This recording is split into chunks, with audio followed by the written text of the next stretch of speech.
Good afternoon, everybody. First of all, thank you all for bearing with us. We were a bit delayed getting started. Just a little background. We actually have about, goodness, was it 6 events going on today? 5. Well, just 5. Just 5 events. So it's actually a good problem that we have a lot of activities going on within our center, within Guilford Works. So that's actually a good thing. However, happy National Apprenticeship Week, everyone. Yay! I was sharing with our marketing coordinator, Tim, and with our ApprenticeshipNC facilitators, Tiffany and Wanda, that this is actually considered our 3rd year here at Guilford Works celebrating National Apprenticeship Week. However, first few years we were in the midst of COVID, so we could not do anything in person. So anything that we've done, it's been virtual. We've had employer interest meetings, events to build on partnerships. We've utilized our social media platforms, but this was our first year that we are able to do something in person. Hey, Lori, come on in, Lori. So we're just so excited to be able to have something and to host you all in person. So first of all, thank you all for joining us. So thank you for that. A quick scan of the room. How many of you, this is your first time inside of the NC Works Career Center? Well, hey, this is your first time. First time at NC Works? Okay, so if it's your first time, welcome to NC Works. Thank you. If we're able to, we'll be able to show you around in our facility. We provide wraparound services for career seekers as well as employers. So we're housed right here in Greensboro. We also have a center in the High Point area. So welcome if it's your first time here. Just a little brief overview about why this week is special. National Apprenticeship Week is a nationwide celebration established by the U.S. Department of Labor, where industry, labor, equity, workforce, education, and government leaders host events to showcase the successes and values of registered apprenticeship for rebuilding our economy, advancing racial and gender equity, building a good quality jobs, and supporting underserved communities. This week is an opportunity to highlight how registered apprenticeship, which is a proven and industry-driven training model, can provide a critical talent pipeline that can help address some of our nation's pressing workforce challenges. So throughout this week, activities have been taking place to promote the value of apprenticeship. Raise your hand if you've participated in any events this week or if you've hosted any events this week for apprenticeship. I see Laurie and Mary in the back. Yes. Pastor Randy has hers this evening. But also, we're very proud to say that North Carolina certainly supports the value of apprenticeship. So we have received proclamation from our governor recognizing the importance of apprenticeship, and we'll make sure to share that. I think that's on all of our social media platforms. However, also here in Greensboro, we have received a proclamation from our city of Greensboro, from our mayor, as well as from the mayor in the city of High Point. So this just tells you just how supported we all are here, not only in our nation, but within our state and here locally. So that is certainly something to be proud of. If we look here locally at Guilford Works, our program is the Gear Up ASAP program. We became a sponsored apprenticeship program in March of 2020, which was literally in the midst of COVID. And we're very proud to say that we are the first workforce board sponsored program in the Piedmont Triad area. So that's something to be very proud of as well. The purpose of the Gear Up program is to establish work-based learning programs that bring awareness and to prepare adults and older youth for those in-demand career opportunities in the Guilford County region with an intentional focus on underserved communities. So when you look at our focus and how it aligns with the goals of apprenticeship, we're literally right there hand in hand. Through this, we will provide job training opportunities and wraparound services that will result in increased educational, employment, earning, and occupational skills for career seekers. With our model, and you'll hear a little bit about apprenticeship models today, but if you look specifically at you can come on in, ma'am. If you look specifically at the Guilford Works model, we have a workforce board consortium model where employers are able to become partners in providing hands-on training. So we'll learn a little bit about that today. I know we, aside from having our in-person event, we are also live streaming our event. So I guess, can we wave to our live stream friends? Hey, what's up? So not only we'll be doing our discussions, our questions here in person, but if we do have any questions from our live stream audience, we want to hear from those as well. So that's great to hear. So we do have your lunch, so it's good you have your lunch. Got a little something to eat. Thanks to Jimmy John's for that. What we're going to now do is do an introduction of our Gear Up panel.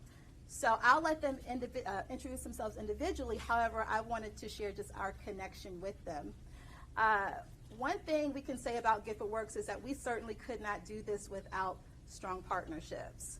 But when we think about the first immediate organization, we have to highlight ApprenticeshipNC. ApprenticeshipNC is from the North Carolina Community College Systems, administers and monitors any and all registered apprenticeship programs here in the state of North Carolina. And we certainly could not do this without the support of ApprenticeshipNC. They keep us in line. So we're very excited to have our facilitators and coordinators in the region here, the Piedmont Triad region, Ms. Wanda Ramos McPherson and Ms. Tiffany Jacobs.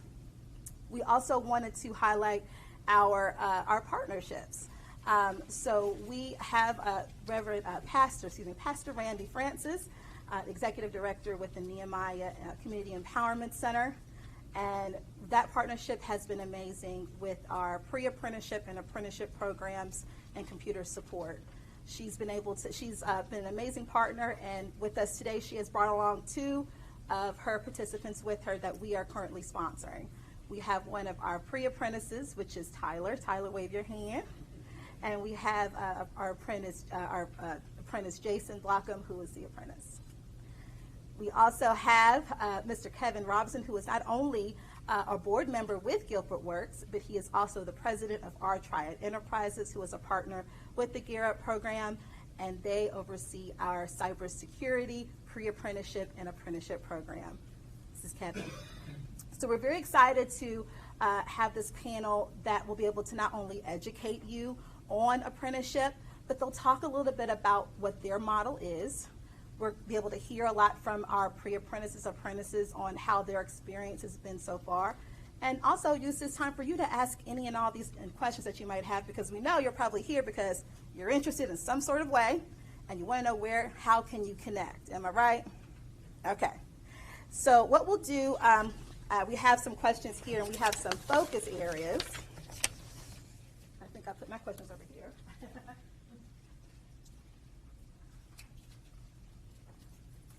So let's, I gave an overview of our panelists, but I guess I don't think I introduced myself. That's one thing I kind of forgot. So excited. So my name is Melissa Smith. I am the Business Services Consultant here at Guilford Works. I also serve as the Apprenticeship Coordinator for the Gear Up ASAP Adult Apprenticeship Program. So hello. I also do have, we have some of our Guilford Works staff here. We have our Business Engagement Manager, Fred Henry. Fred, if you want to wave your hand in the back. Hey, Fred, what's up? And we also have Mr. David Swepka. You actually saw him. He was downstairs. He is also one of our business services consultants at Guilford Works. And we also have some of our Guilford Works staff. We have Mr. Tim Blake, who is our marketing communications coordinator. And we also have Ms. Jessica Clemens with our marketing communications team. And then we also have Mr. Calvin Foster Jr. with our careers grant team. Wave your hand, Calvin. So, so we're really excited to have you all here. So let's learn a bit about our panels before we really dive into those questions. So we shared who you are, but can you tell us about what drew you to apprenticeship? So I'll start with Wanda on the end. What drew you to apprenticeship? So your question is a little bit different. Okay. Well, I wanted to share that my background has been in IT for many, many years. And I was sharing with our apprentices from help desk all the way up to director level. And I decided along the way to make a change to education. And what I found a common across my career was teaching and educating folks. And I really was drawn to that. And I was fortunate to get a job with the community college and with the North Carolina system office. I've been there for 12 years. Was director for customized training, again, training and educating businesses. And then the apprenticeship opportunity came up. And the apprenticeship opportunity really is along those lines, training, getting folks together, serving the community, and that's what I enjoy. I think for me, my first job after college was in diversity, equity, and inclusion. So I worked for the National Conference for Community and Justice, and it was there that I really learned how to effectively advocate for others, right? To really start to look with the equity lens. And I think that throughout my career, I've always tried to assist, educate, and empower other people to succeed. I worked for the Community Foundation of Greater Greensboro in a role called Degrees Matter. And with that, it was adults who had stopped out that had some college but had not graduated and gotten their degree because life happens. And so through that work, I started to understand that there was not just a skill gap, but there was also this opportunity, this equity gap that exists. And I think for me, apprenticeship really aligns with that each one teach one model, and it's an idea of not to just get a job, but get a career, because jobs maintain, but careers sustain. And so, leaving the Community Foundation, going to work for GTCC as their apprenticeship coordinator, and from there that brought me to ApprenticeshipNC, where I'm continuing to do the work. Hello, everyone. My background is computer science, and I was blessed with an opportunity about 20 years ago to be part of a H-1B grant. And that grant provided opportunity for me to get my A+, Net+, Microsoft Systems Engineer, Microsoft's Administrator degree. But I realized that there were people just like me that didn't have the same opportunity. And what really drew me to the apprenticeship program is being able to reach out to those that might have had that hidden talent that's there, because a lot of people don't even realize what they want to do in their lives, especially when they get to that high school and college level. And we have an individual that even graduated college and was not even working in the degree that they got their college degree in. So what really drew me to the apprenticeship program is to be able to be used as a vessel to be able to reach others that might not know exactly what their purpose is in life, and then trying to hone in on the talent and ability that's already in them. And a lot of our training is hands-on, and that's what separates our program from a lot of programs, because while they're learning, they're getting hands-on, and the ApprenticeshipNC component allows them to earn as well, what makes a win-win situation for everyone.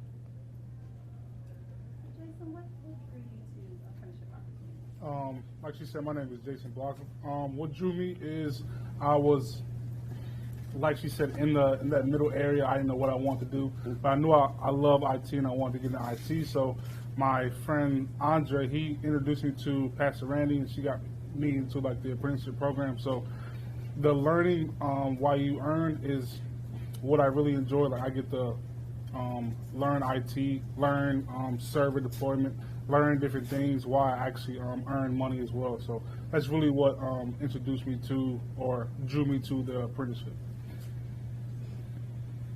Hey everybody, my name is Tyler Williams, and what drew me to the apprenticeship was last year I was working a job that I didn't enjoy. So I was trying to just gain more knowledge in a different field that I could make more money in. So I was talking to Jason and Andre. They were talking about an opportunity that they had, and I just got on board with them, and it's been a go since then. Hi, my name is Kevin Robinson. I'm with our triad. And what started our journey was we declared we were going to build a cloud army. So I've worked in IT for many decades, most recently with cloud computing, which is a phenomenon that's growing at a rapid pace. So when we look at the space of how do we do that, we started looking towards apprenticeship. I attended in 2020 the North Carolina conference where I met Tiffany Jacobs, and they really accelerated our journey into apprenticeship and how that might work. What I would say is for people that are out here and they're looking for the change, as the pandemic has so crisply crystallized for a lot of people that they're looking for a change. There are also people in IT already that for the jobs that are being offered, they don't actually have the right skill set. So to Tiffany's point about opportunity, who's going to retrain all of these people? There's over 4 million IT professionals. How many of them know cloud? It's a very small percentage. It's growing, of course. But who's going to invest in them? So we looked at apprenticeship as a way to scale. And we're looking at career pathways in multiple dimensions on how do you scale to meet in cybersecurity. There are over 500,000 openings right now in the United States. 500,000. How do you get enough people to cover that? There's a national security issue.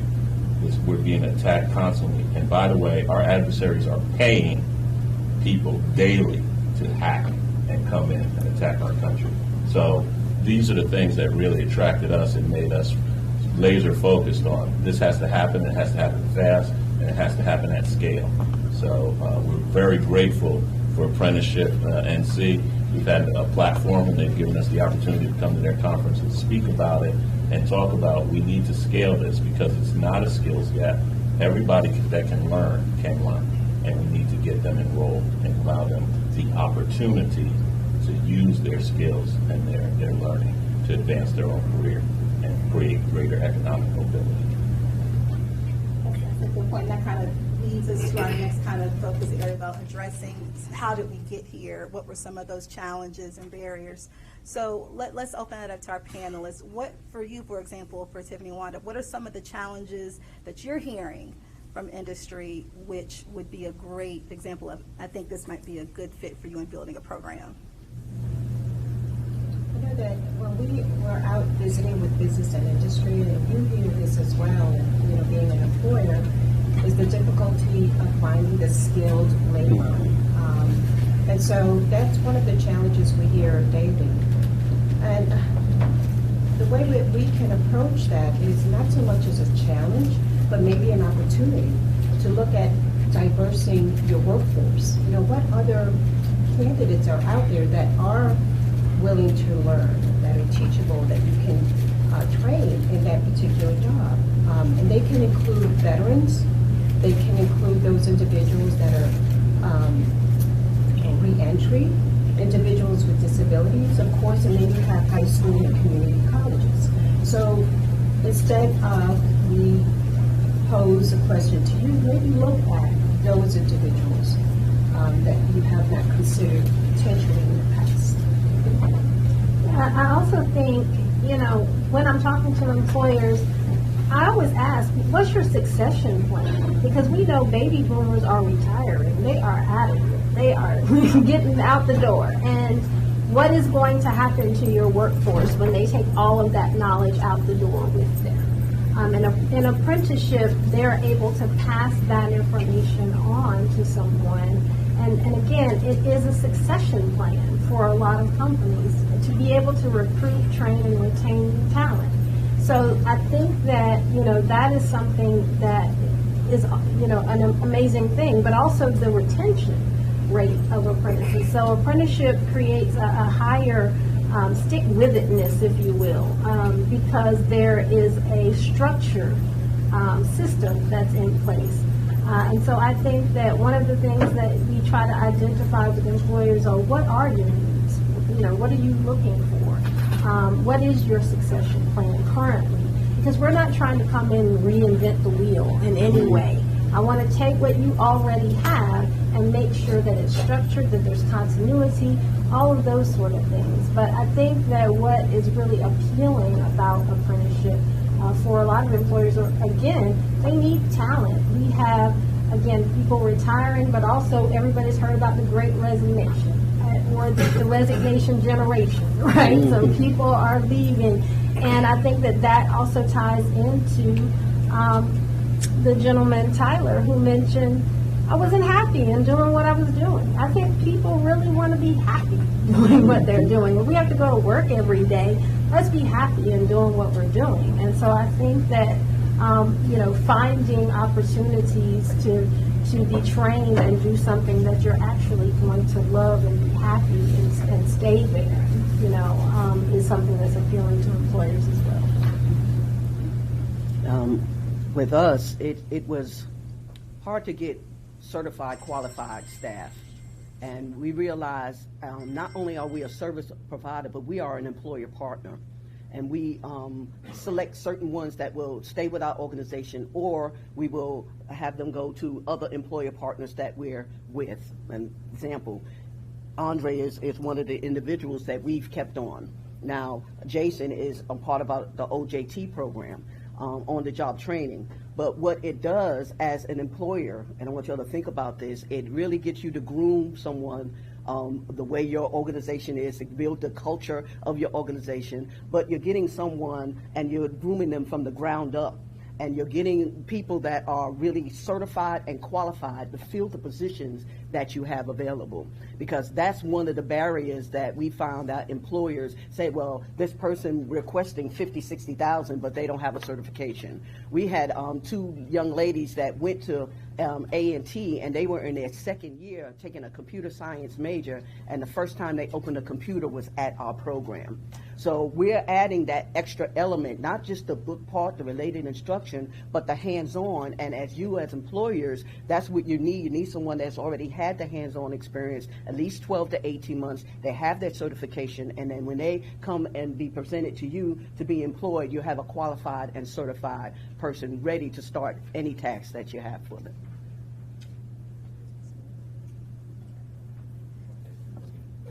Yeah, so as a small business owner, I can tell you, I agree with every single point that was made. As well, dollars are tight, right? We can't just do random work. We have a limited staff. So these constraints in small businesses really make a difference. So apprenticeship, and particularly partnering as an employer partner with Guilford Works and ApprenticeshipNC, and helping us to stand up the administration portions, we look at how do we help other businesses scale, and this employer partner model really makes sense. It really starts to take down the friction of you getting started and getting employees. We tell people we like to take people from interest to income. So pre-apprenticeship allows them to do that, and then once they're working and they're in an apprenticeship, they're getting real life skills. They're getting on-the-job training, which actually I would say education does not prepare them for. Right. There is a work environment, particularly in tech, that colleges and universities, and I go talk to folks about this all the time. I was a former field engineer for Microsoft. I did a lot of hiring for Microsoft. In the interviews, I would tell them right away. I also did a lot of mentoring of the college hires. The environment you're coming out of is highly structured. The environment you're going into is highly unstructured. And you have to make cultural changes and mindset changes to make that work. So these are the challenges we help folks to deal with, and we help cultivate a work environment that's going to build that character, build those strengths, understand how to take that transition from what you learn in school to what you're going to be able to do and learn at work.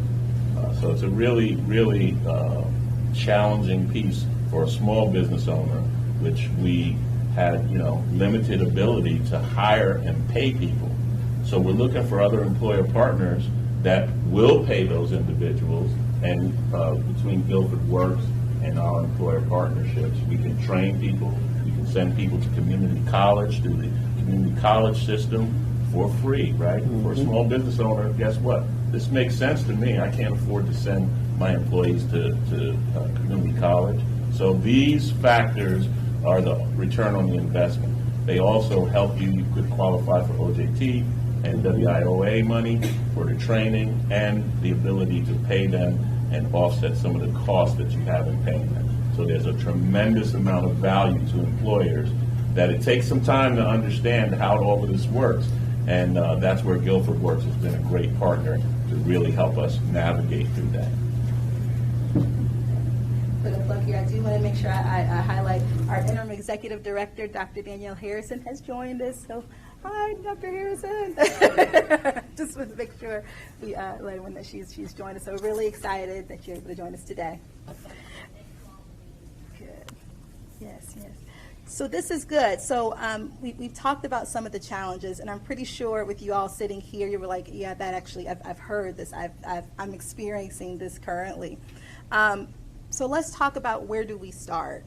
And I'll kind of target this towards Tiffany and Wanda on. Let's talk a little bit about the different models. I know Pastor Randy shared how her program is kind of structured, and Kevin shared about his, and I shared about the Guilford Works program, how we have a workforce model. So if you could talk about what are the different models that are out there for apprenticeship. So I sure, go ahead. First of all, with ApprenticeshipNC, it's really a collaborative effort. It's a partnership. And there are 5 steps. The very first step is meeting with you, the employer, the community, agency, organization, and learning about you and your culture and your business culture and what it is that you need. What are you looking for? Once we understand what your needs are, we then determine the model that is the best fit for you and your employees and how we can serve you. We introduce several different models, but that is the very first step to take, is to meet with us, share that information, and then we take it to the next step. So what are some of the models there?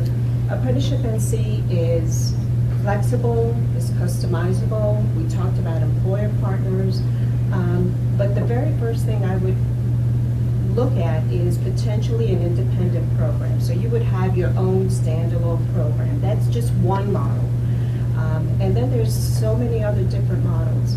The model that Guilford Works has is they have a standalone. However, they have employer partners like our Triad, HIFAD, some others that will just come under the Guilford Works umbrella, if you will.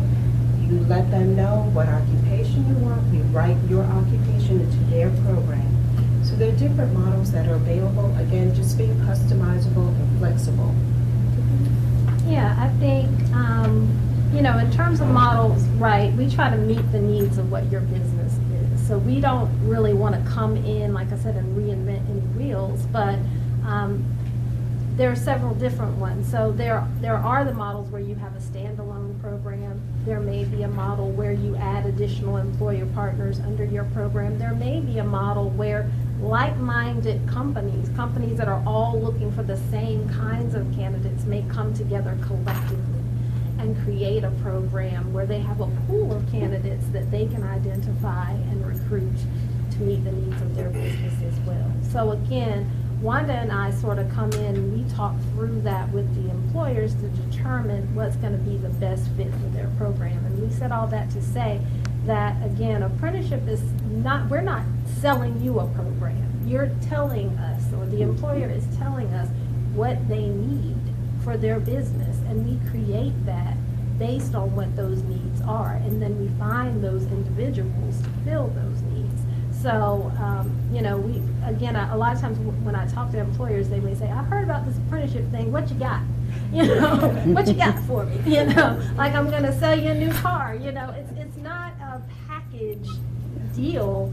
But what I think with Melissa's model, it is sort of like a package deal because it's already registered. It's a program that's already standing. So all the employer has to do is identify what their needs are, and they can come under the umbrella of that program. So it's a little bit more streamlined, and it's a lot easier because it's something that's already established, and you're just sort of hitching to that wagon, if you will. But that's the beauty of apprenticeship, is that we're able to customize it and tailor it. And we have the youth consortium. You Correct. mentioned partners getting together, and we have the community college here, GTT and Meredith. We work with the community colleges, the county schools, economic development, and get your input. And what is it specifically that you're looking for your apprentice to attain? Is it a certificate, a diploma, a degree? Even continue on to university, get some of the certifications that Kevin mentioned. That's, there are three components to keep in mind after we meet, and that is the education, the on-the-job outline, your job description, and then a wage scale. And again, Tiffany said, is that something we give you to us so that we can develop that structured learning program for you. I'll also add that one of the beautiful things about the partnership is with employer partners is that you can have your own standalone program that Wanda and Tiffany mentioned. For example, with Pastor Randy and with Kevin, they have their own standalone program, but they've also partnered with the Guilford Works program. We also have employers that are a part of other consortiums. So we have with the GAP program here, and we have Meredith here, and with Laurie with GTCC. So I think just having the flexibility to not only create your own, but to also partner with other, it kind of opens up the availability to have that access to talent. So I think that's the beautiful thing about apprenticeship. Not one model is the top model. You have the ability to build and create partnerships multiple times over. So that's a good thing. Yeah, please do. Yeah. So one of the things we talk a lot with employers about is stop thinking about positions and think about pipeline. Yes. So if we shift from we just want to find the talent, guess what? We're all fishing in the same pond. Yes. Talent's dry. So who's going to build the talent that's not there today? And that comes from pipeline thinking. And so we really want to shift our thinking towards building pipelines.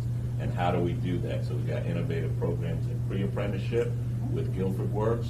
We're developing a pool of candidates to then select from to get into apprenticeship. And then from there, as employees into employers. So think about pipeline and how that works. And so it's been 3 years in working. We did a whiteboard session with Fred probably 3 years ago. We talked about all of this stuff, and now it's here. It's in fruition. So I encourage you to be innovative in your thinking and flexible, as Tiffany said. Think about these things in ways that weren't thought about before because we're facing unique challenges that we've never faced before. Good. So let's still focus on like where do we start. So if this is for Tiffany and Wanda, if we see there is an employer that's wanting to take that first step, what type of information will they need to have prior to meeting with you? Well, I think, Wanda laid out, and just for the benefit of the group, what separates a registered apprenticeship program? A lot of times you may have heard apprenticeship, internship, work-based learning, all of those kind of get mixed in interchangeably. But with an apprenticeship program, you're never going to find an unpaid apprenticeship program because apprentices are employees. They actually work for the company. So there's always going to be a wage attached. So there's always going to be a wage scale. There's related instruction or the educational part of it, and then there's the hands-on training. And so one of the things that we ask of the employer is identify, again, what are all of those tasks, all of the things that you need that individual to do, and lay that out in a structured form, a checklist, if you will, because with apprenticeship, all of the work is overseen by a mentor, right? So it's very transparent, it's laid out, and so when we meet with an employer, we ask them, you tell us, what do you need? What do you need that individual to do? Because what separates an apprentice from just hiring someone off the street is, again, you are building that kind of person like Kevin alluded to, specifically to meet the needs of your business. So I may be able to hire this person, but I'm going to have to retrain them to do it the way that we do it here at our company. And so therefore, we need that structured checklist from that individual. So we ask that they put that together, that they identify some of those hard to fill positions that they need someone for. And again, we work through and help them, sort of build their program from scratch. But, we're leaning on them to get a lot of that information. What do you need from that person education-wise? Do you want that person to get a diploma or a certificate or a degree? Do you want to train them in-house? Or do you want to send them to the community college? So we're asking all of those questions. So really, Wanda and I are on a fact-finding mission when we go in and we talk to employers. I want to do more of the listening and let them do more of the talking so that I know exactly what they need for their business. And we do support, like Tiffany mentioned, a checklist is that competency checklist that aligns with your job description for that position you're looking to fill. And if you don't have the job description, we can also support you as well as Melissa's team. If you're not sure about the wage scale, we can also point you to a website, or again, check with Melissa. She can help us. So between all of us, we can definitely be there to support you all the way through developing the program. So I'm going to jump to, and as Kevin had talked about developing those talent pipelines. Let's talk about that for a little bit, because we do have some community partners here with us today. So building equitable talent pipelines has been a need amongst industry. Can you tell us how pre-apprenticeships and apprenticeships, how those types of opportunities can address this challenge? You can take that. So this is really, I think, a community challenge. We're partnering because it's bigger than any one of us. So we're really developing different ways to approach it. We're finding different funding sources, and we're looking for others that are willing to get on board with the agenda of we're getting people from interest to income. We're going to get them into careers. We're going to get them through understanding what opportunities are there for them. There's a lot in technology. I mean, there are a lot of opportunities. So zooming in, we use IT fundamentals as one of the courses from CompTIA to really help them identify what areas of interest they have. So this is really important. We look at also building up that person to have the confidence to go in there and take exams, interview, go in and do the job. Confidence is key in being successful. So all of this pipeline building becomes really important. When we talked with Tiffany and Wanda early on, we also wanted to encourage certain behaviors. So within our triad, our program, you're actually rewarded with a raise, a wage increase, each time you achieve one of the 3 certifications that we're looking for you to get in the program. So it's a way to really reinforce behavior changes to make sure people are focused on getting credentials, making sure they're really pushing their way to where they're going to be successful in their career, because the learning doesn't stop once you get the job. You have to continually grow, and we're hoping that people in seeing careers are looking at what's the next step, what's the next opportunity. So we call it scaffolding your career. So in building pipelines, we're looking at the scaffolds. We also partnered with Guilford Works Next Gen, as well as Campus Greensboro, and doing internships in our business. So it's a number of different approaches that's going to help us really start to focus. What does a pipeline look like? How do we move people through that pipeline? How do we make sure they're successful at each point and not fall through the cracks? So we found some tremendous partners to help us do that. And hopefully, if your business is facing these sorts of challenges, like how do we reinvent this wheel? How do we find this talent that nobody else can find? That's where we need to discuss it. We need to collaborate together and make sure you're successful in getting what your business needs to be successful. Yes, it's very important with the equitable part. We want to make sure we're creating diversity in these fields and equality. And one of the main things, a lot of people don't realize what is available to them.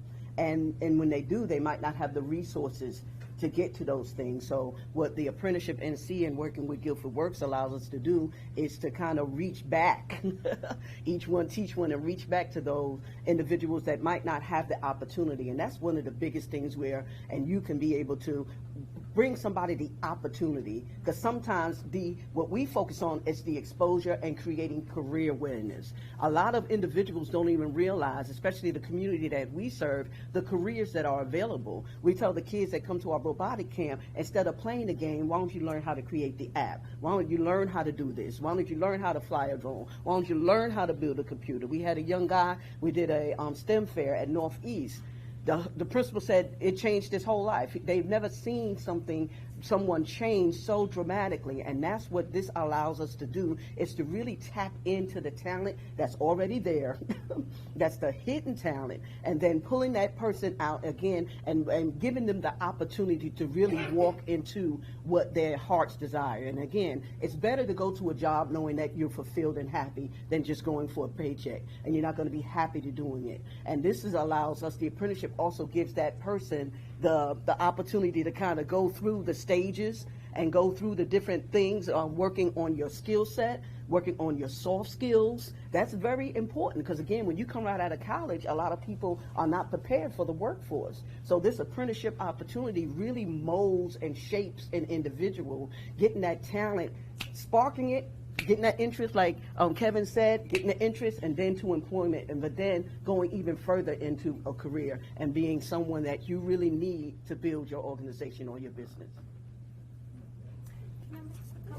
So, just thinking about what Pastor Randy was speaking on, you have to be intentional, though. You really do. And I think that one of the things that, Wanda and I have tried to do also is connect the dots and be that liaison, because people have barriers, right? So, if you have a challenge of getting to Kevin or getting to Pastor Randy, transportation, or Pastor Randy now provides childcare for, the students or the kids. So while a mom is there getting her credentials, the kids are learning STEM too, right, in the after-school program. So I think that is important, as well as connecting with community organizations that are serving certain individuals, that are providing wraparound services, making the employers aware of the resources that are out there to incentivize employers as well.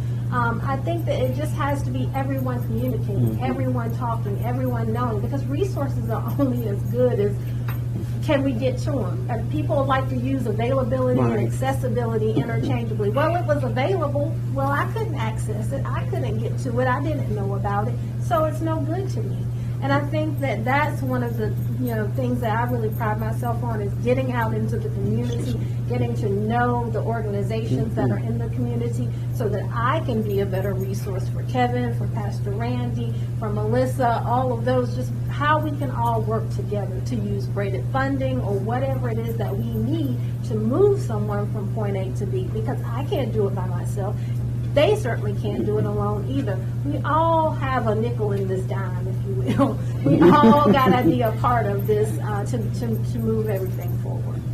If I could tag on to that, there's a current, we just started this week supporting the program that Guilford Works, CompTIA, and Guilford County Schools is doing together, Dual Generation Workforce Initiative. And it's focused on the parents too. So this pipeline goes building down into the schools. But those barriers we're talking about, they can get to the school. It's in their neighborhood, right? It's typically right there. It's in the evenings. It's after the work hours. Clyde is out there teaching right now. So we're looking at how to innovate to make sure we overcome these barriers. Guilford Works is supplying things like child care and things like that. So while they're in class, the people are being supported with wraparound services. So the innovation has just begun, right? And it really includes you. So that's why you're here, and hopefully we want to get the feedback from you about what the barriers are, so we can continue to innovate as a team to figure out ways to better reach the people that are in need of this training. So let's, all very good points. Let's talk a little bit about the recruitment, because we're touching on the recruitment process. How do we access the talent? How do we get there?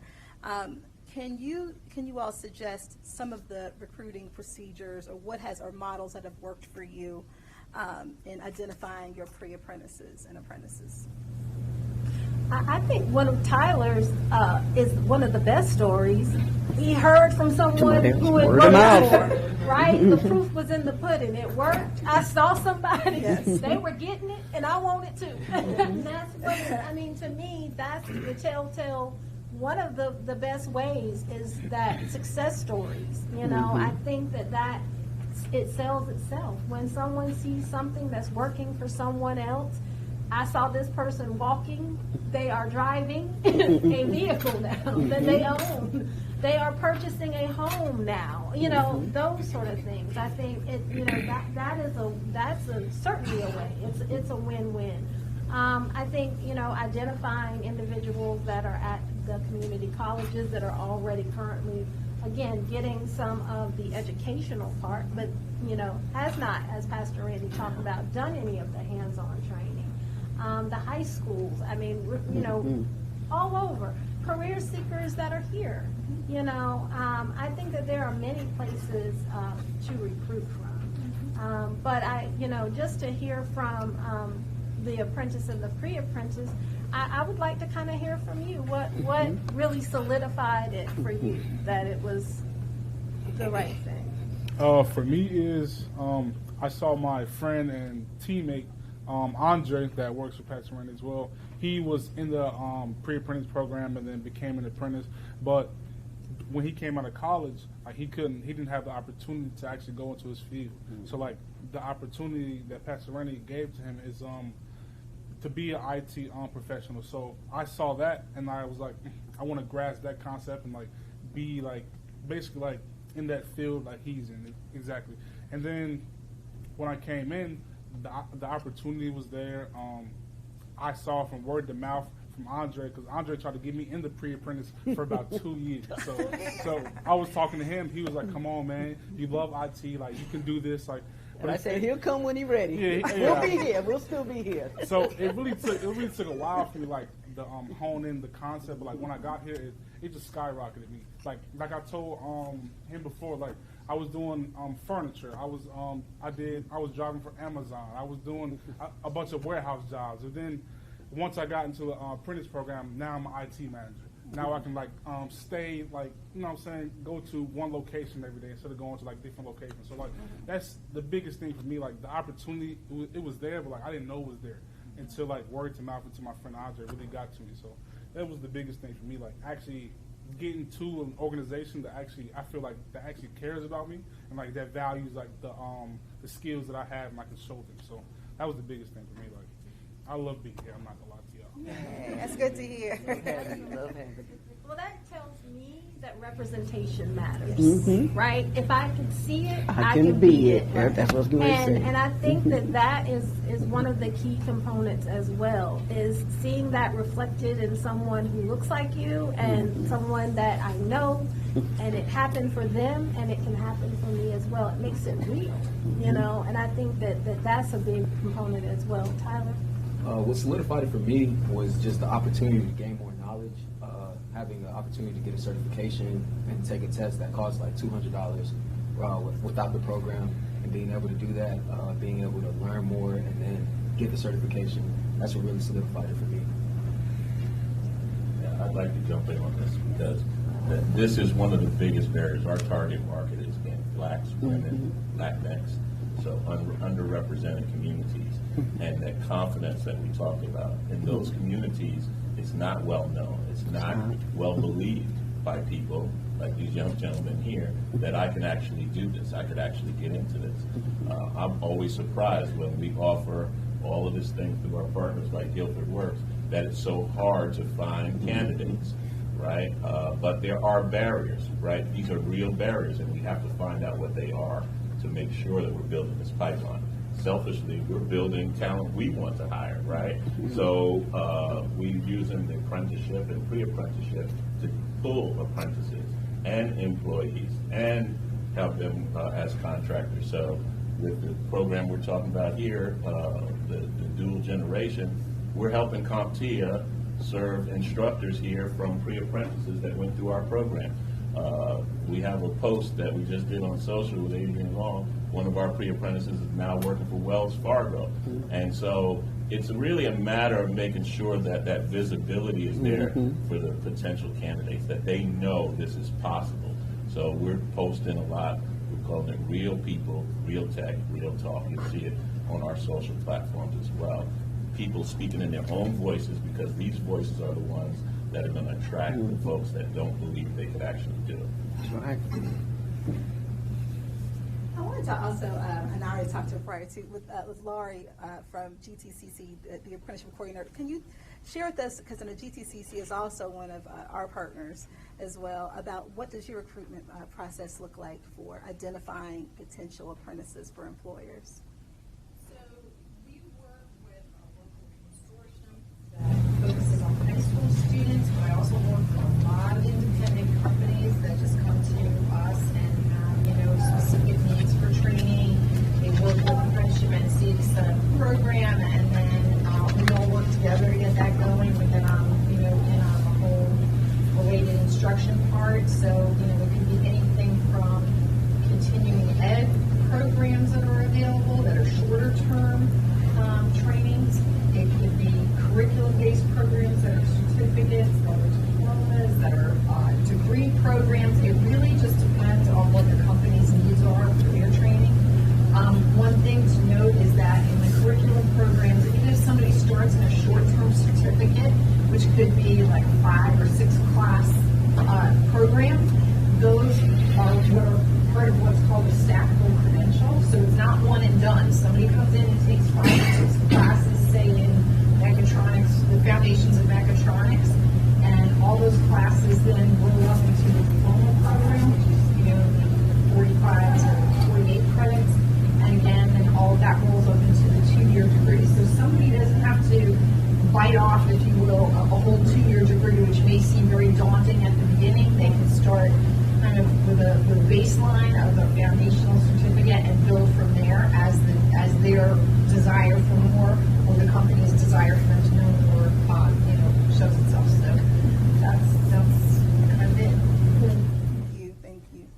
So it's good that we're kind of getting an idea of what works and kind of what makes these pipelines make them equitable.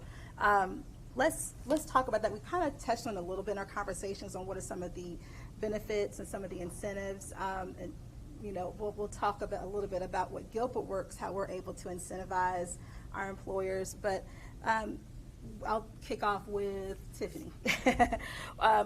What are some of the benefits to employers that are looking to collaborate?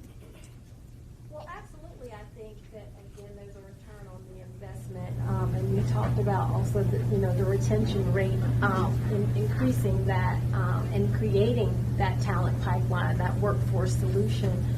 But at ApprenticeshipNC, we now have funding to incentivize employers as well, which is music to everybody's ears, right? People want to hear that. Where's the money? Where's the funding? And so the General Assembly, of course, believes in registered apprenticeship as that being a workforce solution, and the idea is to be able to grow and expand registered apprenticeships. So if you don't currently have an apprenticeship program, we want to incentivize you to create one, and if you currently have one, we want to incentivize you to be able to recruit more talent and register new apprentices in that program, and potentially some other occupations, right? Because again, there are over 1,500 apprenticeable occupations. You can apprentice many occupations. So just because an employer has a program, we're constantly saying, well, are there other needs that you have for your program? So through that General Assembly funding for small businesses with less than 500 employees that are in Tier 1 or Tier 2 counties, and all of the counties that we cover, except with the exception of one in the Piedmont Triad region, are eligible to receive funding. If you are hiring apprentices that are between the ages of 16 to 25, these particular funds were to grow that youth apprenticeship. I guess you would say youth and young adults. So 16 to 25 is the age group that we're looking at. But what we're able to do is incentivize the employers by giving them $2,000 per apprentice for every apprentice that they register, and they are able to use that money to offset the cost of either onboarding, maybe a mentor stipend, if they need boots or equipment or tools or any of that. They can utilize that $2,000. There's also if they attend the community college, we'll cover the cost of tuition, books, and fees. $2,500 for the first year with a maximum of $5,000 over the course of 2 years. And then there's also wage incentives. So, when we look at wages, for those who are in school, we will do wage reimbursement up to 50% for the first year. So $14 is the maximum for in-school use. So technically, you can pay that person up to $28 and get $14 back. And for those that are out of school, it's $15 that they will receive back. So they can pay that person up to $30 an hour, and they can get $15 back. So 50% wage reimbursement for the first year that the apprentice is in the program, which is a huge incentive for employers to create a program and also to encourage them to, fill those positions. And again, if I was getting 50% back for every employee that you had to pay wages for, that would be a huge incentive to not only recruit individuals, but again, the opportunity to look at all candidates, right? Really diversify, right? Because you have a larger pool when you're looking at everyone, all potential candidates. I think that, that's one of the big incentives that we have right now. That's it. I'll also pop in here with and I'll loop the financial streams with that too. So Tiffany had shared about the opportunities through ApprenticeshipNC. However, under the Guilford Works program, we are able to incentivize employers as also our participants. So with our employers, we are utilizing programs that have been already established through WIOA. So we're able to utilize our on-the-job training program because that is considered an apprenticeship. That is a hire. And with that, we're able to incentivize employers with the 50% reimbursement. Additionally, we do have some grant funding that has allowed us to do a little bit more with it. So specifically for our IT partners, I know they have celebrated that, the grant. We've been able to cover the cost for the pre-apprenticeship through, for Pastor Randy's program. Pre-apprentices are receiving a wage. The cost of the training in her phase 1, we're able to cover the cost of the training. For Kevin's program for the cyber security for pre-apprenticeship, we're able to cover the cost of the training. When we look at the OJT component under our grant, our specialty grant, we can now do a 90% reimbursement based off of the company size. So I think that we've been able to braid a lot of those funding streams. When we look at the participant, we go back to grants. We also have another specialty grant, our careers grant, which we can do even more financial support for employers based off of the participant residing in census tracts. So, we're able to find the funding to make this work because we know apprenticeship is a bit costly, and that's one of the concerns and challenges that we have heard across the board from employers. It's like, I'd like to do it, but I don't know if I can quite handle this, but we're able to support. For participants, like I mentioned, they're receiving a wage, which is amazing. As long as they're eligible for our services under WIOA, we can support them through our ITA or scholarship accounts for training that will allow them to go to school. They can now go to GTCC and receive the training that's needed. They can receive the support to get their books, their equipment, anything that may hinder them from not completing their apprenticeship, their pre-apprenticeship, their classroom instruction. We address that and we're able to support them in that. So I think that's been one of the good things about having a strong partnership is that we're able to pull a lot of our resources together to make it a win-win solution for the participants that we're putting through the program, but also the employers that are now partners. And I know some people were probably thinking when I mentioned the 16 to 25, what about the adults, right? What about those over that age, or what about incumbent workers? And so, ApprenticeshipNC, we have sought other grant funding. We did secure the ABA grant, Apprenticeship Building America. We were the only applicant from North Carolina to actually receive that grant. And so with that, Those funds, we're looking at maybe the first of the year, around January, being able to release that and the eligibility criteria around that too. But that does not have the age Limitation. criteria right around it. So there will be additional funding as well to grow and expand apprenticeship, and again be able to offer those opportunities for those who are not youth and young adults as well, because we want to look at all potential candidates, and we know that that need is there as well. And I think it's a win-win situation for everyone.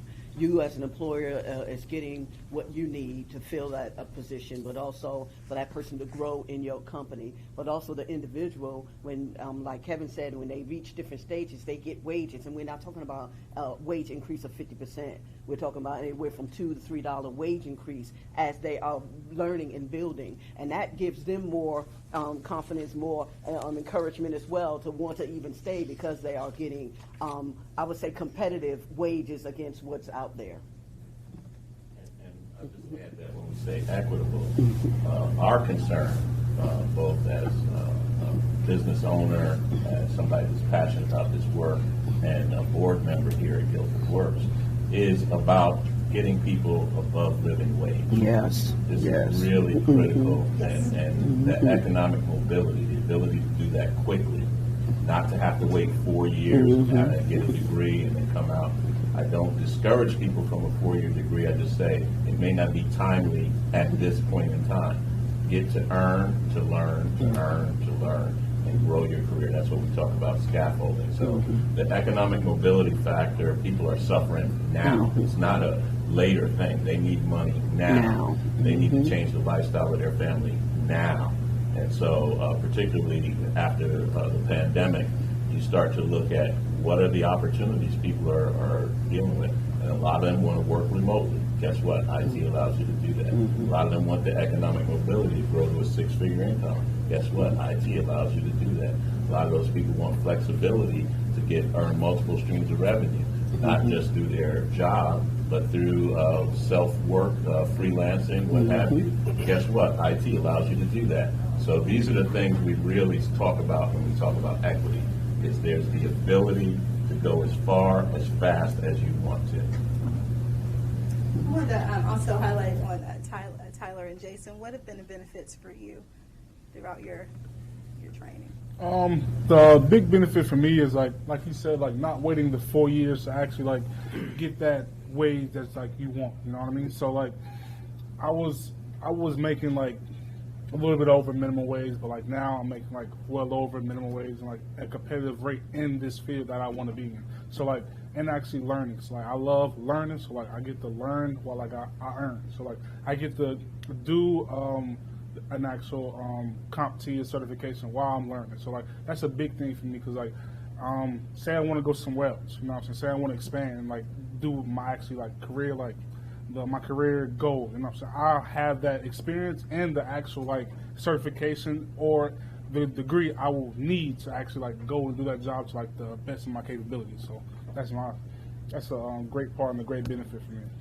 Yeah, I'm really in the same, so exactly what Jason was saying. That's really a good benefit, being able to get paid, and then be able to learn and get that certification is a huge benefit for me.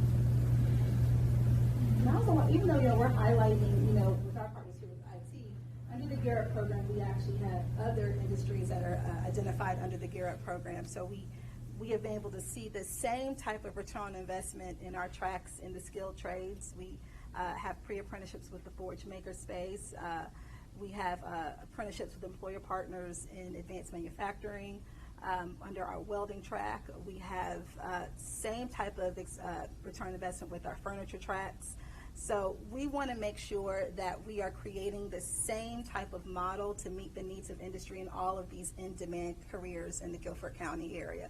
That's the goal of our program. So, you're hearing a lot about IT because IT is hot, I'll tell you that. But just know that with other industries, we're seeing the same type of results. So, I don't want employers that might be here like, well, what about my industry? The same thing can happen with your industry too, in creating this model and creating this partnership. So I would like to highlight one thing. Yes. Is that no matter what employee, what kind of business you're in, technology is going to enable your business. Yes. So you may not be in that line of business, Right, but just know that you need technical talent to help enable your business. And I would just mention also that Yes. My Future NC is an organization that's really focused on helping North Carolinians get higher credentials, quality credentials, and they're trying to help 2 million North Carolinians before 2040. So we're very vested in that and helping people get the certification. And one of the benefits that Melissa failed to mention is, some of these certifications cost you $300 to Yeah. take the test. Right. We cover that, right? And so that's really important to know from the perspective of somebody that's looking at getting in career to get that first exam free of charge and be able to walk away with a quality credential. That's really removing barriers and creating less friction for people to get in career. And speaking of credentials, everyone that completes as a registered apprentice receives both their state and federal journey worker credentials. So that is from the U.S. Department of Labor, and it's recognized in all 50 states.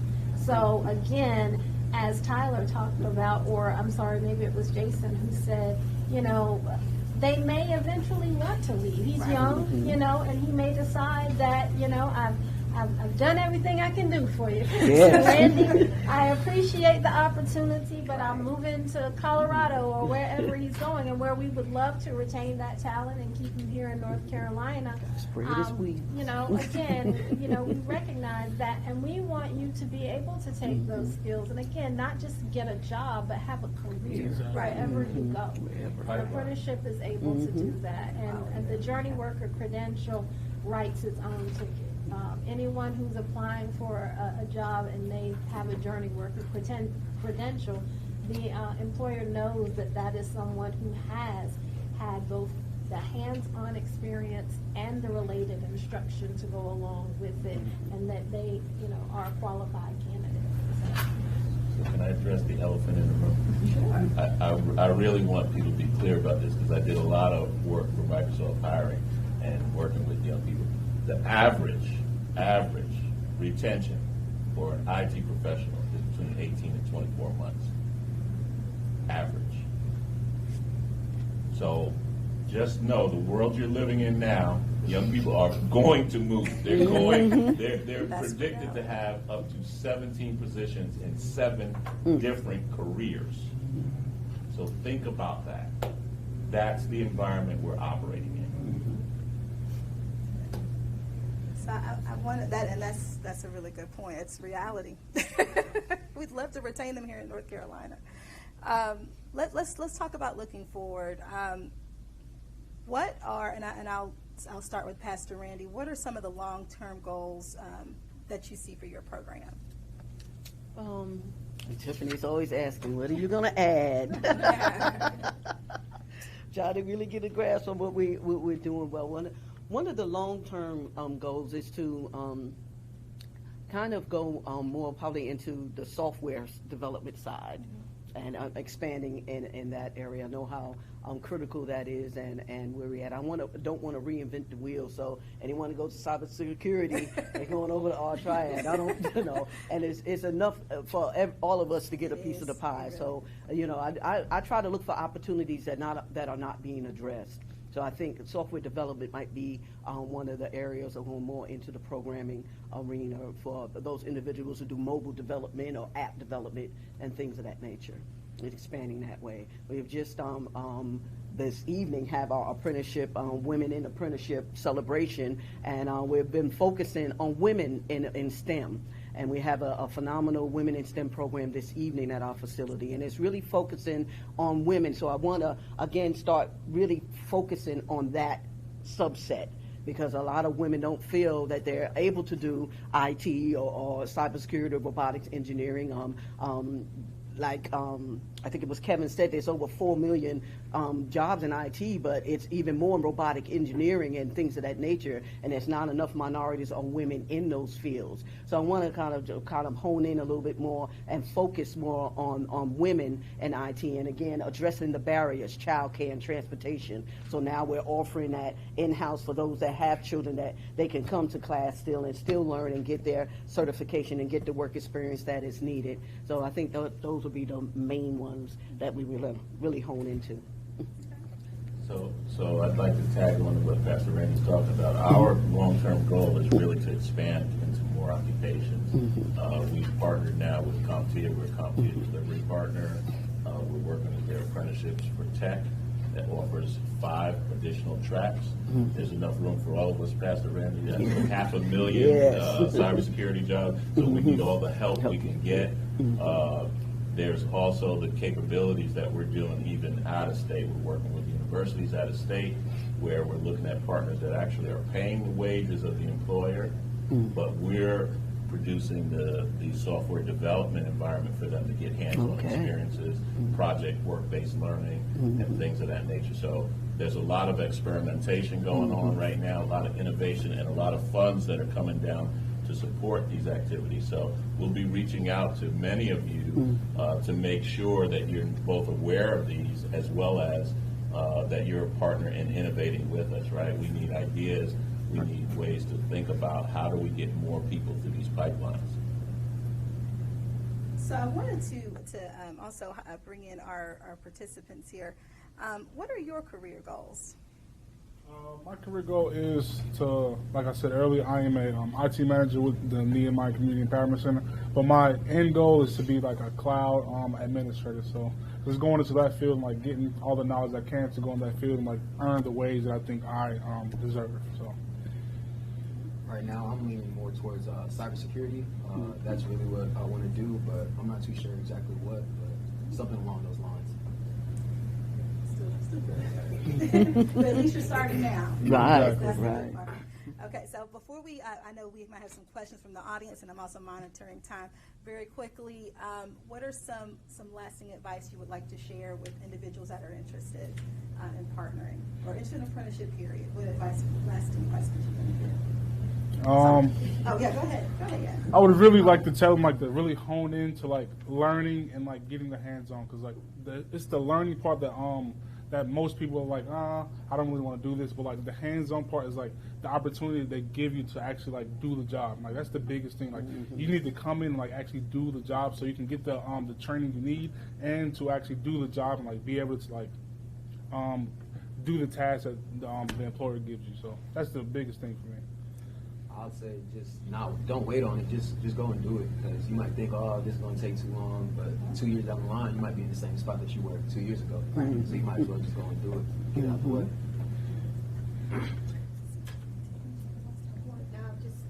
Now is a good time. Funding is available. It's a great benefit right there. So, you're taking the first step by being here. So, thank you. Yeah, I would say you really need to look at what you bring to the equation. It's not for everybody. Let's just be upfront about that, right? But let's also say the quicker you find out whether it's for you or not for you, the better off you're going to be. So these are low friction entry points to learn. Is it something I'd be interested in doing? Could it change my actual lifestyle?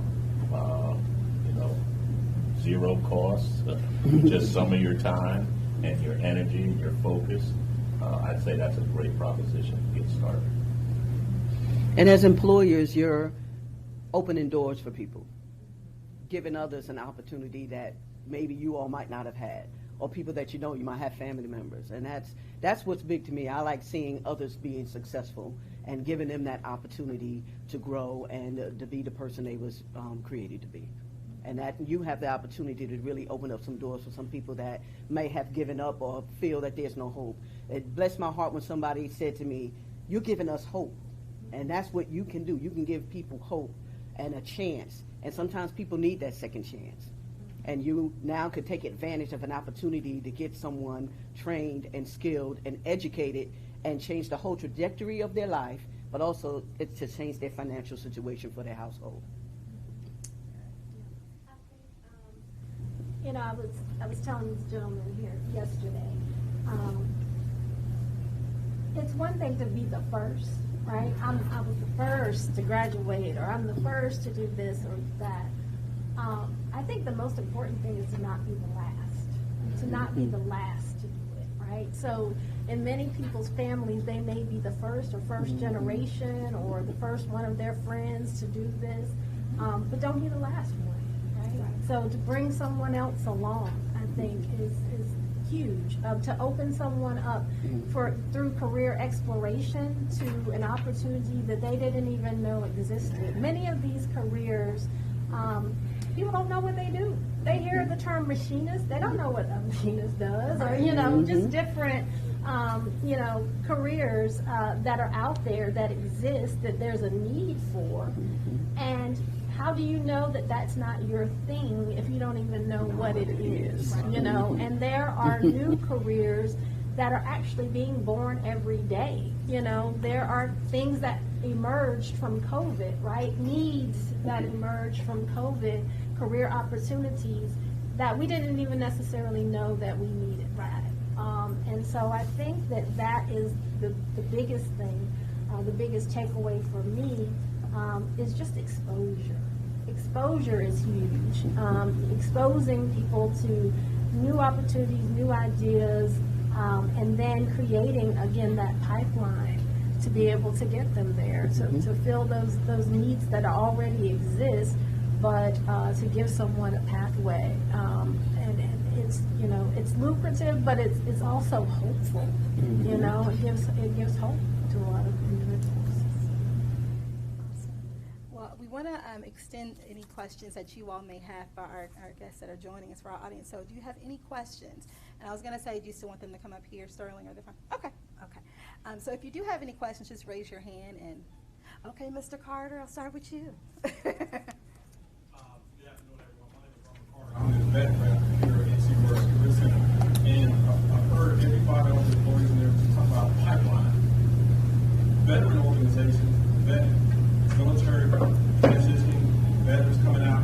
It's a great pipeline for the apprenticeship program of that nature. My question is, are you guys reaching out, or how do we reach out to our veteran population to get to that point? Before you answer the question, we also talk about barriers. One of the things I'm running into when I talk to these employers about hiring our veterans is the barrier of not understanding the military language. You're afraid of reaching out to a veteran because you don't understand where they're coming from. So let's get over that barrier. First of all, if you ever had anything to talk about military terms, anything like that, reach out to me or any other veteran organization. I know a lot of veterans going to these employees, but I want to be in IT or cybersecurity or whatever the case may be. They apply, and they never hear anything back from them. And then once I reach out to an employee, I didn't understand what was on their resume, or I didn't understand what they were looking for, or what their needs were. So we need to get over. That's one of the barriers that I'm looking at, trying to extinguish, whatever the case may be. But one of the biggest pipelines we do as an employer is our veteran population. A couple of things I wrote there because I'm bear with me here. And where does a veteran start at? We always talk about where the employee started with this program. How does a veteran start out with this way? Because anything we do in the military, we can do in civilian work. The only thing is we don't get the certifications. We got IT in the military all day long, cybersecurity all day long, machining, manufacturing in the military all day long, but we don't have the certifications supposed to get out of the military. Right. And I think that's one of the other things to address. I'll take that number one. Okay. Call me. All right, that's how we start. Some of our senior leaders, our actual mentors in cybersecurity, are all veterans. So, that is true. The language translates. When I work with Microsoft, the other thing is clearances translate for employers that are looking for people with clearances that need clearances to be able to do the work that they do in their businesses. That's a huge benefit.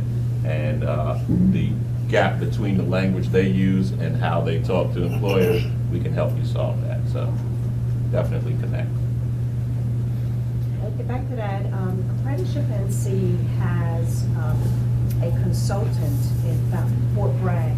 And you can correct me, but I believe there are about 800 a year that make the transition from military to, you know, civilian life, if you will. And so, how many? 30,000 a day transitioning out of. Oh, okay, my numbers are So there are many that are transitioning. So we do reach out to our Fort Bragg consultant, and when we speak with employers, we always introduce that apprentice type of veterans, you know, individuals with disabilities of various. So we have representatives that we reach out to that do know the lingo and can help us and the employers make sure that these apprentice veterans are placed and that they can be placed in an apprenticeship program to benefit from the program just like any other apprentice or employee would. So we do reach out to a veteran. So we reach out to Melissa when we work with other Lexington. I'm working with an individual in Mossville. He's actually developing, he purchased an old nursing home, and he's going to provide veteran services to 28 male and females. And he's going to have an in-house training program. So, I mean, it's huge what he's doing. And so definitely a benefit to veterans there. So we do consider them. And there's also a stipend that veterans can receive. So if you're in a registered apprenticeship program as a veteran, and that's one of the things that we do is bring it to the employer's attention as well, is if you are registering someone and they are a veteran, we can make your program a veteran-approved program where that individual that's a veteran can receive a stipend, and it's something that they can live off of. I mean, you know, so that I think that awareness, that part of it as well. One, sometimes the veterans don't know, sometimes the employer doesn't know. So just educating them about that opportunity that's there as well, because they don't necessarily have to use that money towards their training, if you will. They can live off of that as There's well. also the tax credit. Oh, yeah. Yes. The what is it? WOTC. So there's a federal tax credit that's available to employers that hire veterans. Okay, so we'll take, do we have any questions from I'll just take a few because I know I'm not full of time, but while we're looking that up, we do have a resource table. So please, at the end of our session, please get the materials. And I have a little bowl there. Leave your bank, no, not your bank card, Lord forgive me. Leave your business card. I don't want to take your bank card. Leave your business card in the bowl. We also have our sign-in sheets. If you please make sure you sign those. Do we have any other questions from our audience here? Yes, Jody. I'm Jody Stanley, work with the City's Human Rights Department. And first of all, panelists, you did a great job. It's very informative, and the program is really exciting. I have two questions for you. How do people find out about the apprenticeships? And are you willing to get creative with us? We have two initiatives. One serves people with criminal records, and the other is supporting immigrants and refugees under this program. So whether they're recently released or they're new arrivals, are you willing to either set up a pipeline, like Mr. Carter was saying, with an employer, and sort of provide those wraparound services for people who are returning from incarceration? They might face some challenges for soft skills training, maybe immigrants, refugees, maybe some ESL classes that are specific to their job. We've seen these models in other places. So how do we find out about the apprenticeships, and are you willing to get creative with this? Yeah, we're definitely creative. Definitely flexible. I do have a program, the first in the Piedmont Triad region, and it does serve re-entry individuals. And it's a program that started a year ago. And as part of the program, not only is the education and the hands-on, but there's also a counseling component that the employer added. And they had one person in the beginning, And that person spoke to other individuals, and now they have 7. So it's very exciting, so we could definitely work with you with regard to that type of program. And we work with others to awesome. provide other services. It's awesome. So I was going to say, Jody, we can certainly convene, because I know within our board, we have had those conversations on where do we need to start, especially with reentry. So I think that's something that between ApprenticeshipNC and with your team, we can certainly start to have those conversations, see how to build that and make it work.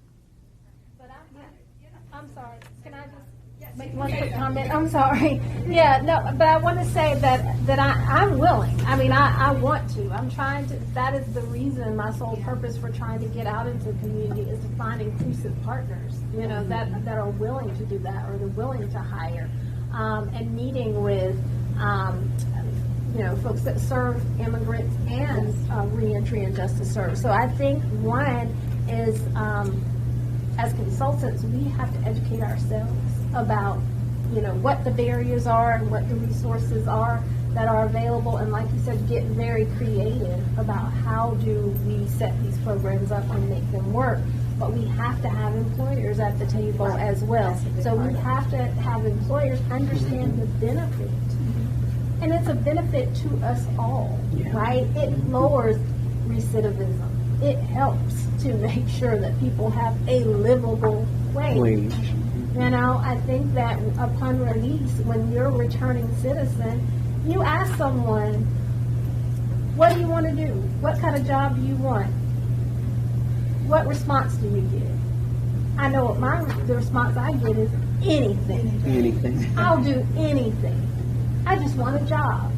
And I think that, again, in many cases, when you connect that person, and again, give them hope, you're able to inspire them, you're able to give them some sort of career exploration, to be able to try. I like working with people know what they like to do or what they're good at, right? I like working with my hands, or I like doing this, or I like troubleshooting or problem solving, which are all those things that Kevin needs. He needs people that know how to do those sort of things, but they may not think that this is a career pathway for me. This is something that I can even do, or who's going to hire me to do this?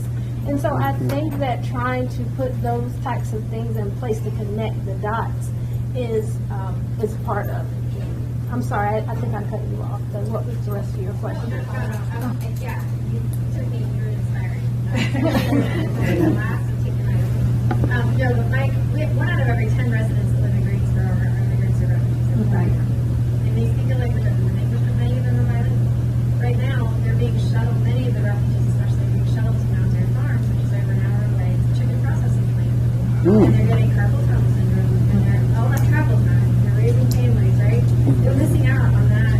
Those employees here in Guilford County. Absolutely. Right here. That Mount Airy Farms is going to be the extent of hiring a recruitment person to recruit specifically refugees. That's how beneficial it is to them. They have a separate position now just for recruiting refugees. I'm like looking at a business perspective. We're missing out. Yeah, the opportunity. Take advantage of the opportunity. People to tap into, but I feel like they're forgotten. We're not moving in the same circles. So I just want to put them out in the space and let you know, we're willing to make those connections. Yeah. Very much. I think we have to be better stewards of the resources that we have. And again, it comes from having more discussions like this.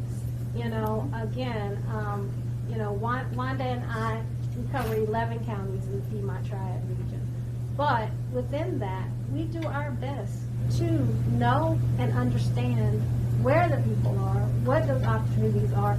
And again, for our end of it, we work with employers, right? That is our job, is to build these programs, stand them up, and create the employment opportunity, if you will.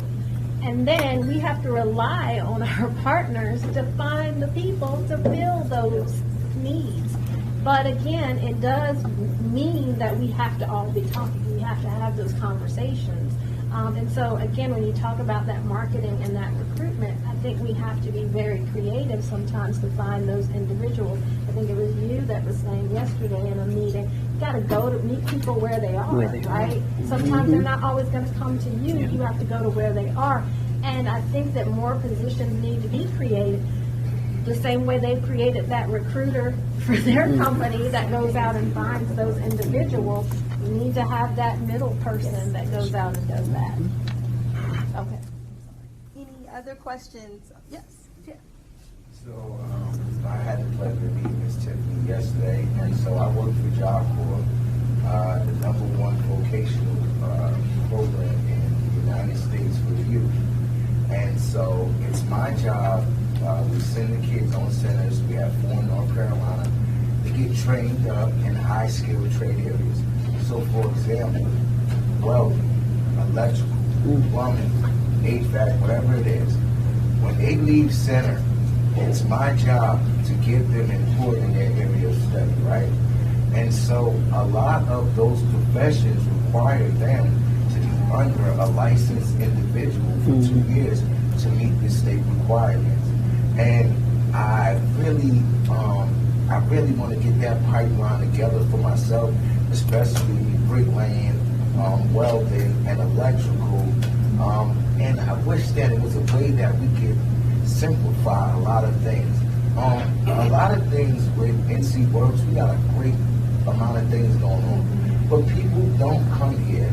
First, they're ashamed to ask for help. And I deal with the youth, and I also assist adults as well.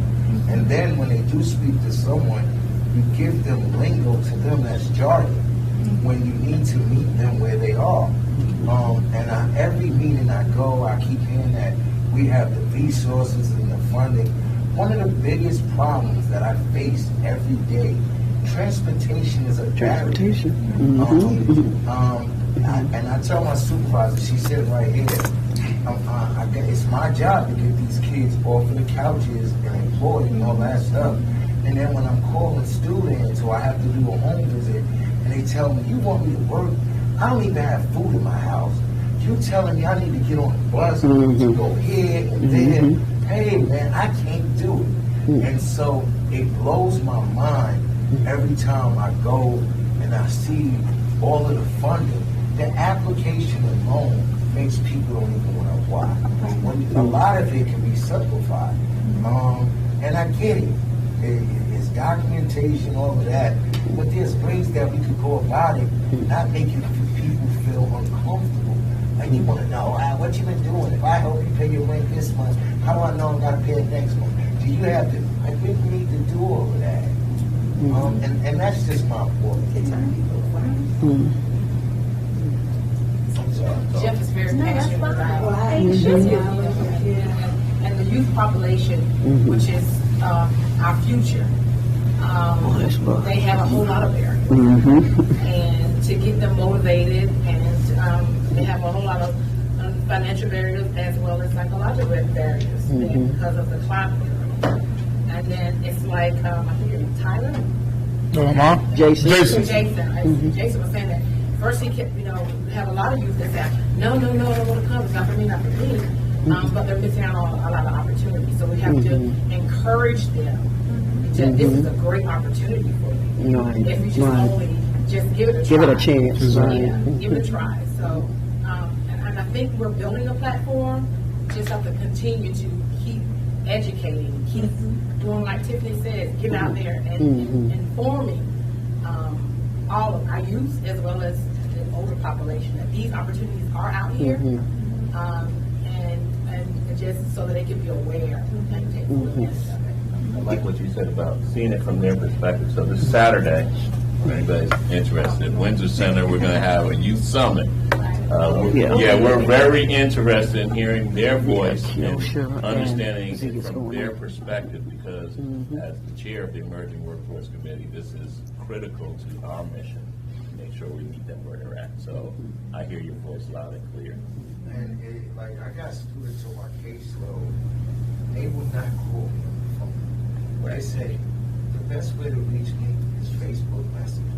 The best way to reach me is Snapchat. The best way, I just need to pull up on and just go to their house. But I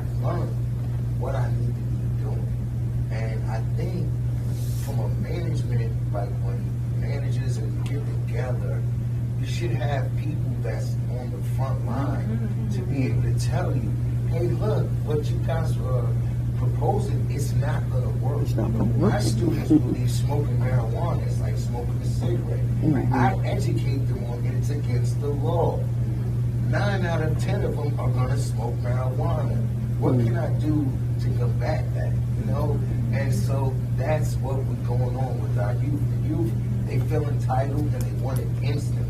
And so I do the best I can to help them. I'm hard. I'm being honest with y'all, especially the men. I see them in the street with their pants off their behind. I'm telling them to those pants. I don't know about everybody else, but I am. Well, we need more people like you to be what I call those resource navigators, right? To help them navigate. We talk about the resources, like you said, that are there. But again, they're only as good as being able to get to them, making them accessible, and can I get through that process? Like you said, some people get frustrated just even going through the process.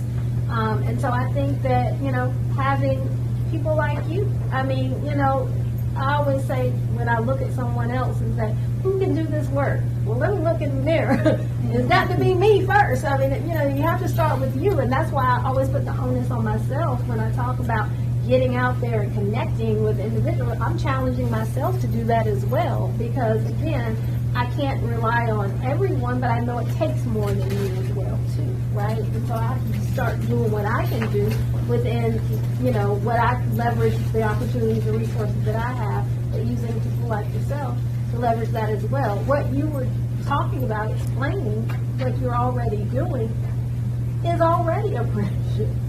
You know, the programs that you have in place is already apprenticeship. And in many cases, employers are already doing it.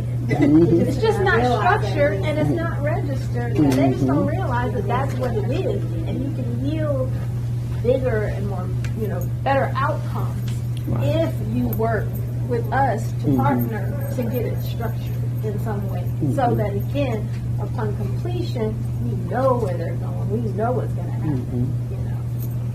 What this is teaching me is that the conversation needs to continue.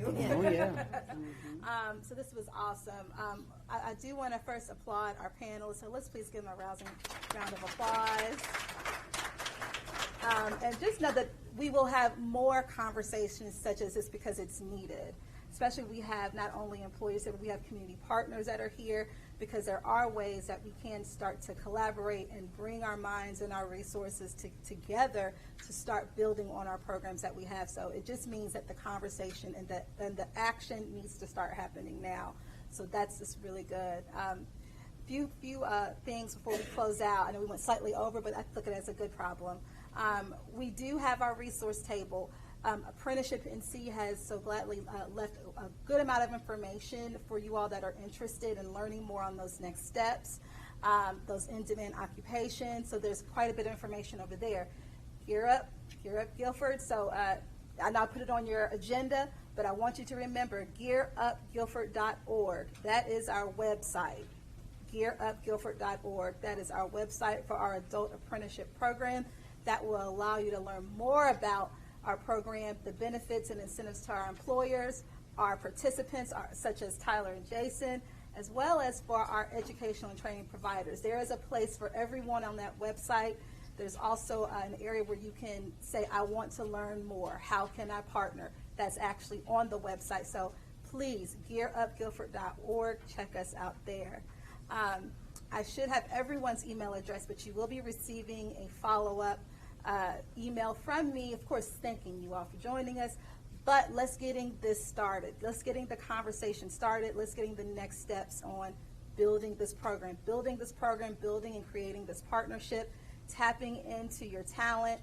How can we work together? So you will be receiving within the next day or so an email from me on those next steps, so just be on the lookout. Like I mentioned earlier, I have the bowl here. Please leave your business card so we can keep in contact with you all. Tim, Jessica, did I leave out anything? Because I'll hear. Okay. Fred, did you have anything to share? Thank you everyone for coming. To support this initiative. And Jody, the city, acknowledge Jody here. She's with Human Relations. Yes. They're doing a lot